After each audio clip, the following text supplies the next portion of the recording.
Passando então à parte operacional dessa sessão, eu gostaria inicialmente de passar a palavra ao professor Dr. João Gogo Antunes e terá então seus 30 minutos. Aos 20 minutos eu avisarei dos 10 restantes.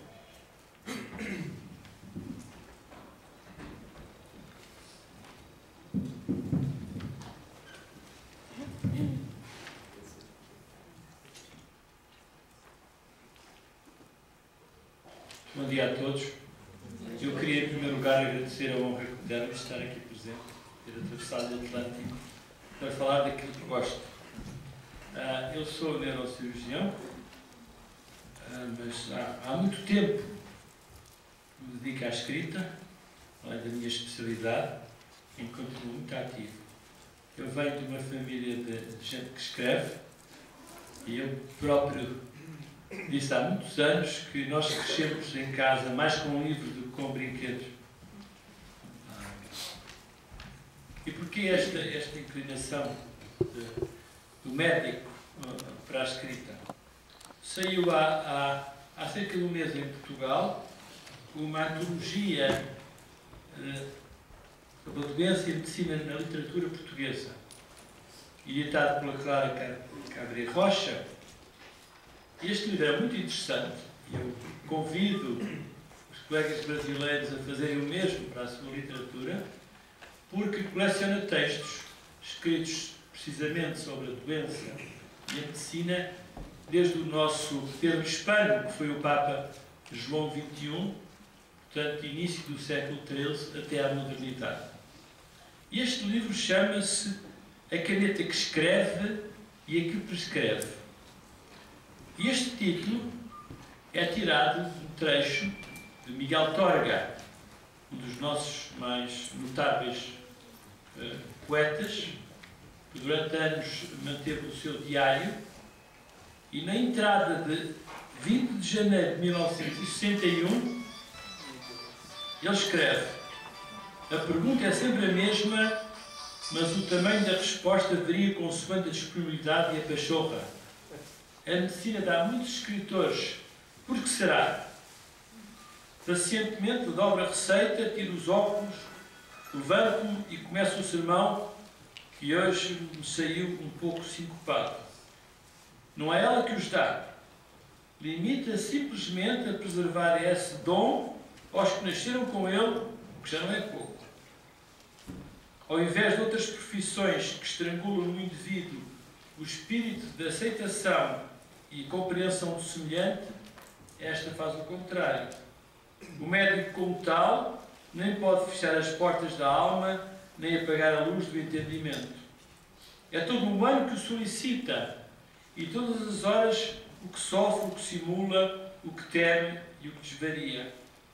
E só a graça de uma certa dimensão afetiva e mental permite corresponder eficientemente a tantos e tão diversos apelos.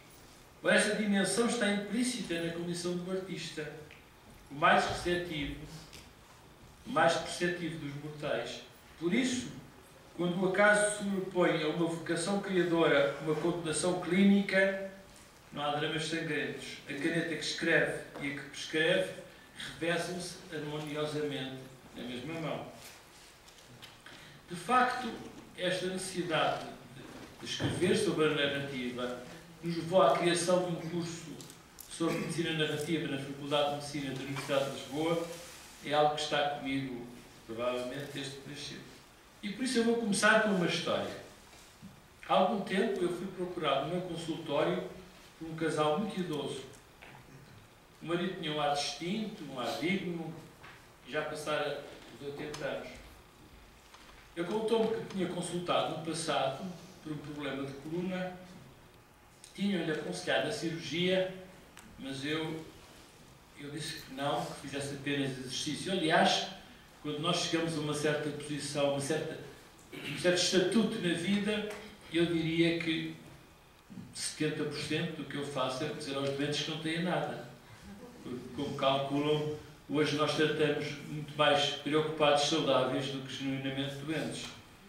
E de facto eu disse-lhe para fazer apenas exercício, ele ficar bom e ficar igualmente grato. Ou seja, a gratidão dos doentes é tanto por aquilo que operamos como aquilo que não operamos. E desta vez o problema era diferente. Ele olhou-me e disse: doutor, eu tenho um cancro na bexiga. O cirurgião que me operou disse que eu estava curado e não tinha necessidade de qualquer tratamento adicional. Mas eu estou com dores terríveis na região da virilha.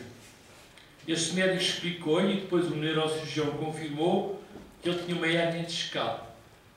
Ambos disseram que não precisava de lá voltar, que fizesse apenas tomasse analgésicos, mas quando eu observei era evidente para mim que o cancro tinha invadido os órgãos pélvicos, infiltrava as vezes nervosas e eu tive que explicar isto ao doente, que era que são necessários mais testes. Ele então disse: o senhor não sabe quanto eu estou a sofrer. O senhor não sabe quanto eu estou a sofrer. E eu respondi: eu sei. Mas depois, imediatamente, eu percebi que não sabia. Na verdade, era impossível eu saber. A mulher então falou pela primeira vez e disse: doutor, não desista de nós. Tão angustiada como se fosse ela própria a sofrer essa dor. Eu disse então: a única coisa que nós podemos oferecer nestas circunstâncias, eu disse: eu não vos vou abandonar. E esta história chama a atenção, em primeiro lugar, por uma verdade muito simples. O que nos caracteriza como seres humanos, seres que pensam, é o caos irreprimível, quântico, de ideias, emoções, vontades, memórias, sempre agitadas, sempre imprevisíveis. Man consists of more pieces, more parts than the world. O homem consiste em mais peças, mais partes que o universo. Dizia o John Donne, o grande poeta místico. Mas, de facto, quando a doença surge, ela atua como um magneto, um ímã implacável, que agrega toda esta diversidade que nos constitui numa massa sólida, tenaz. A doença é profundamente claustrofóbica e a sua voz é monótona, aterradora. O nosso universo tem então um teto baixo, um céu sem estrelas e sem infinito. E o que é o infinito? Uma criança disse simplesmente: infinito é aquilo que vem depois do último. Ao dizer àquele casal que não os iria deixar, que não enjeitava deste dever pastoral, e eu acho que a imagem bíblica do bom pastor está no cerne moral do ato médico, eu senti-me ao mesmo tempo profundamente desanimado. É que, de facto, depois de 40 anos a fazer neurocirurgia, que é uma especialidade altamente tecnológica, difícil, arriscada, de facto, a ciência que eu tinha servia para pouco. É claro que nós temos posto a muito bom uso todos os avanços da medicina molecular, da genética, da bioquímica, da medicina personalizada, que é um alvo que permite prescrever o remédio certo ao doente certo, na altura certa, parece estar ao nosso alcance. Mas a verdade é também que em relação a muitos dos nossos campos, o desafio é sempre o mesmo. E a terapêutica tem registado ganhos pouco significativos. De facto, o meu ofício de neurocirurgião, como muitas especialidades médicas, tem sido dominado pela tecnologia da imagem, e esta confere à doença uma realidade brutal. As imagens substituíram as palavras. E o que acontece agora, penso que aqui, nesta terra tão avançada, não será diferente, é que os doentes sentam-se no consultório, à minha frente, e eu digo: o que é que se passa, o que é que traz cá? E eles dizem assim: é isto. E põe em cima da secretária um pacote de taques, ressonâncias, radiografias.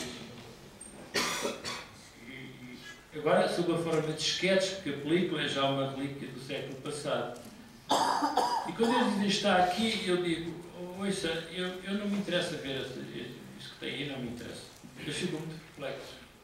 Não me interessa isso, não. Faço uma pausa educativa. Ele disse, eu quero que me conte a sua história. E aí eu respiro e disse, está bem, mas tem tempo para me ouvir? E de facto é uma situação bizarra, mas comum. Ou seja, eu tenho ciência e sabedoria que sobeja, mas não tenho tempo. À medida que eu fui avançando na idade, eu fui percebendo que a doença é habitualmente um fenómeno repetitivo, um percurso monótono, que de alguma forma vai desgastando um conceito que é fundamental, que é o modelo biopsicossocial, mas esta distinção é crucial. Ao mesmo tempo, cada vez mais me intriga a narrativa da doença. E sendo Portugal um país tão pequeno, a verdade é que é tão diferente o transmontano, um e outro, o algarvio, o alentejano. E, portanto, a mim interessa-me, acima de tudo, de onde vêm, onde se cultivam esses hábitos, como se ganham esse sotaque, qual o ofício, qual a sua arte. Enfim, isso é uma coisa que não vem nos livros, é preciso descobrir aquilo que para eles é motivo de orgulho. O que é que fazem? Como se distinguem dos outros? E, de facto, esta narrativa é um diálogo que se vai desenvolvendo, um diálogo interrompido e intermeado de pausas e hesitações, muitas vezes assumindo vários disfarces, pintado com uma paleta riquíssima e exigindo sempre uma atenção vigilante. Eu gosto do pensamento de Wilfred Trotter, que foi um neurocirurgião e um ensaísta notável, que dizia: "Disease often tells its secrets in a casual whisper", ou seja, a doença muitas vezes revela os seus segredos num sussurro. E muitas vezes a revelação da verdade só chega no final. Quando depois de desenrolarem uma longa história e depois de perceberem que do lado de lá está alguém que é capaz de os ouvir, dizem assim: "Desculpe, eu não lhe disse a verdade toda."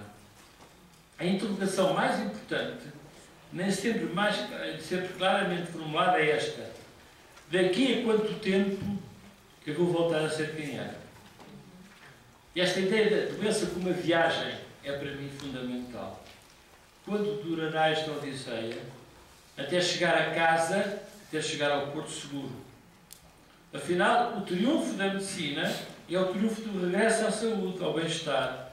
No fundo, à plenitude das graças que o Estado vivo nos concede. O escritor José Cardoso Pires, no final do livro admirável que eu tive a honra de prefaciar, que se chama De Profundis, já liberta da doença, ele tinha tido um acidente vascular que o tinha deixado sem fala. Conta: "Eu, o outro em mim, em viagem de passos perdidos, a caminhar para a loucura.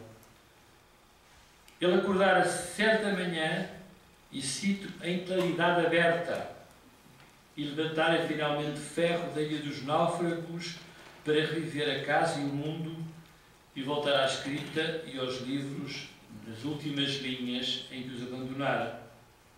De facto, a metáfora da viagem está sempre presente no nosso ofício, mesmo quando o regresso, como o Dom Quixote, seja para morrer finalmente em paz.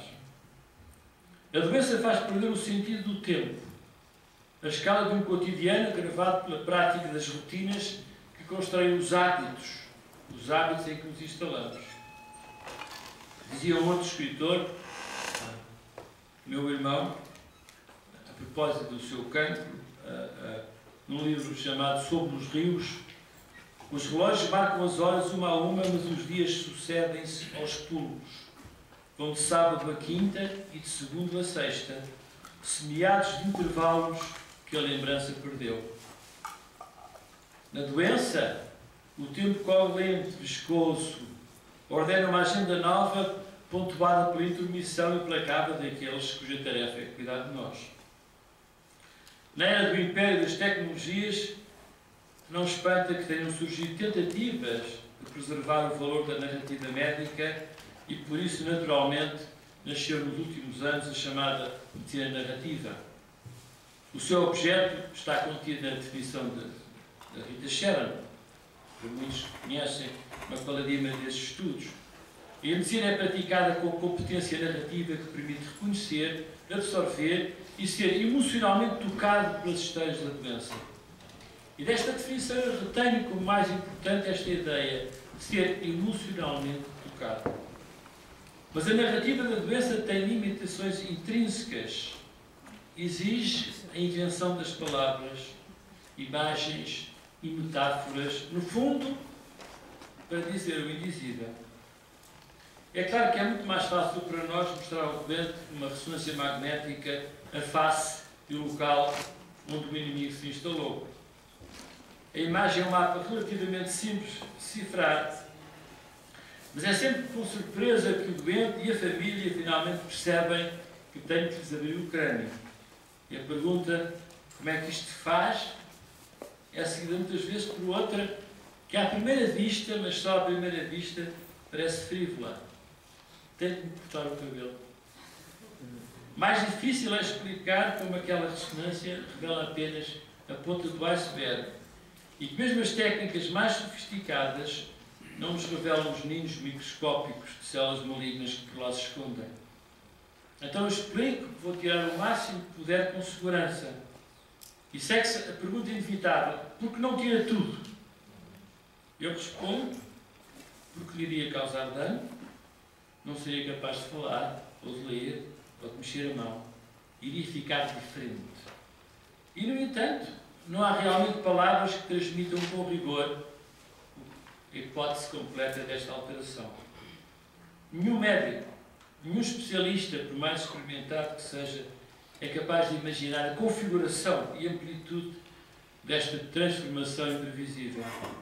É sobretudo difícil de descrever ou explicar as alterações subtis da personalidade, do temperamento, do caráter, que são muito superficialmente são captadas pelos múltiplos testes psicológicos, os inventários de aptidões que ficam muito aquém do esboço fiel da singularidade de cada um.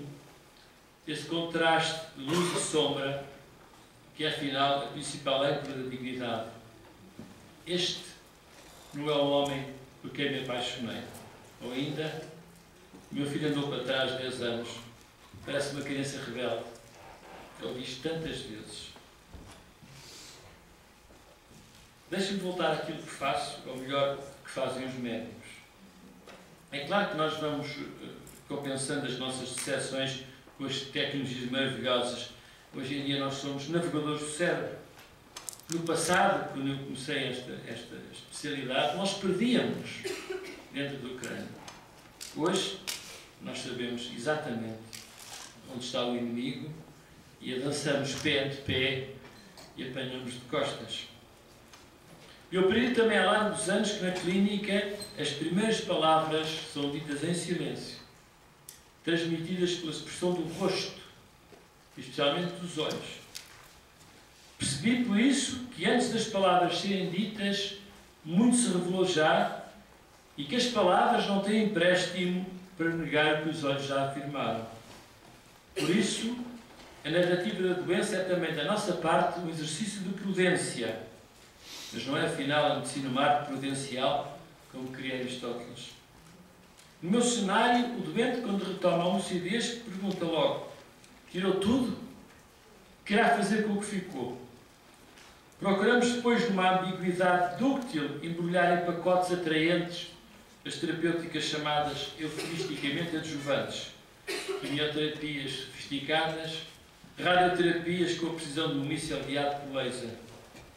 Então compomos uma rede de verdades e meias-verdades, alcatelando sempre que o inimigo é traiçoeiro e que pouco sabemos sobre o jogo íntimo de forças entre o hospedeiro e a doença. Assim, enfrentamos uma situação singular: a esperança contra a esperança. A esperança só sobrevive neste contexto quando é partilhada, e em nenhuma circunstância pode o médico matá-la. fugindo ou descobrindo o seu cepticismo, ou pior ainda, vergando-se ao pessimismo. Se preciso ocultar algo, eu socorro-me de uma compaixão esclarecida. Mas este é um equilíbrio muito delicado para mim pessoalmente, porque provavelmente sofro de uma incapacidade molecular, talvez, de mentir nestas circunstâncias. Assim a narrativa segue o seu caminho, dia após dia, com uma peça de teatro escrita e desempenhada em simultâneo, tantas vezes obrigando ao improviso. E é neste vertiginoso labirinto de emoções que eu tenho encontrado ajuda no abraço amplo das humanidades. É que a narrativa da doença, e é mais importante que nunca saber ouvi-la, só é bem entendida quando já se escutaram outras vozes, na ficção, na filosofia, na poesia, que ajudam a aprender o sentido mais profundo do que ouvimos, tombado tantas vezes nos exercícios de um discurso que tanto pretende revelar como ocultar. De facto, o encontro singular da clínica é feito de palavras, mas não raramente também, como disse, de um eloquente silêncio. O culto das humanidades tem um papel decisivo na apreciação de uma das mais delicadas questões da medicina contemporânea, porque são elas que reconhecem melhor como a incerteza é uma das emoções mais prevalecentes. E no nosso tempo, a incerteza substitui em grande parte a ignorância. A dimensão da ignorância era até há pouco tempo desconhecida, porque também pouco sabíamos. E quando não sabíamos, ocultávamos para a nossa vergonha, envolvendo e cobrindo com o manto da nossa autoridade. Hoje, a ignorância é exposta, nua, vulnerável. Tantas vezes, a recolhida a informação através dessa colega, que tem sempre razão, que nunca se cansa, que é infinitamente paciente, que está disponível 24 horas por dia, que se chama internet. De facto, estranhas sinapses ligam na medicina moderna incerteza, risco, esperança e erro. Poderá perguntar-se o que mais ganhei eu com a cultura humanística que comecei a adquirir antes de ser médico, tantas vezes na casa paterna à mesa de jantar, no rio de uma conversa de uma inteligência austera. Eu diria que a maior conquista foi me ter apurado o ouvido para captar outras vozes, compreender o significado oculto das palavras e ter a competência para falar com qualquer pessoa num diálogo que nos eleva àquela altitude comum que permite o olhar horizontal, olhos nos olhos, pois é nesse plano que se dá o encontro fecundo de duas dignidades. Muito aprendi em obras de ficção, para citar apenas as não portuguesas. No Moby Dick, por exemplo, encontrei o eco dos meus medos numa sala de operações, mas também o impulso de perseguir o inimigo até ao limite das forças e da necessidade daquele impulso ser moderado pela mais negligenciada das virtudes, o bom senso. Tempo. Não conheço, e estou a terminar, não conheço elegia mais bela ao caráter pastoral do meu ofício agitado pelo heroísmo e pela cobardia, do que na peste do Camus. Não existe nenhum tratado de bioética que penetre o cerne do sofrimento físico e espiritual da doença mais profundamente que a morte de Ivan Illich, a que repetidamente recorro. Foi ainda na filosofia aprendida nos livros, mas sobretudo no convívio com o maior filósofo português do século que passou, Fernando Gil, que descobri a importância de olhar para além das aparências e fazer as perguntas cuja resposta eu sei de antemão serem outras perguntas. A modernidade, suponho eu, criou um dialeto próprio para esta medicina técnico-científica que não cobre as nuances dos sentimentos ou das emoções. Até a própria ética médica, sufocada pelos algoritmos da decência que a filosofia analítica e o direito quiseram impor, parece tê-las esquecido, e dentre destas, a mais nobre, a compaixão. Vou concluir com uma história simples. O Sr. PV, iniciais, foi um engenheiro bem-sucedido. Na Beira, ele mantinha uma casa de família, uma agricultura que produzia uma caixa de uvas que ele tinha um grande orgulho. Agora, passados os 80 anos, o declínio tem sido rápido. estava apático e diferente, já não se juntava aos amigos no café, na cavaqueira habitual. Perdeu o equilíbrio, estava numa cadeira de rodas. Diabetes, próstata, tudo se conjurava numa ruína sem esperança. Um ataque revelou que ele tinha cavidades cerebrais alargadas, tinha uma hidrocefalia. E tinha sido surgido uma intervenção com uma certa prudência, que era colocar uma válvula para tornar esse líquido. Depois foram uma série de operações desastrosas. Finalmente a filha pediu que eu lutasse mais uma vez, mais uma tentativa. E de facto, há pouco tempo, o senhor entrou no meu consultório e apresentou-se. Aqui está o seu dinossauro. O senhor é responsável pela minha imortalidade. E acrescentou, graças a Deus. Fez uma pausa e disse, e ao senhor professor, pensou um pouco e concluiu, ajudam-se um ao outro. Eu não desmenti. Muito obrigado.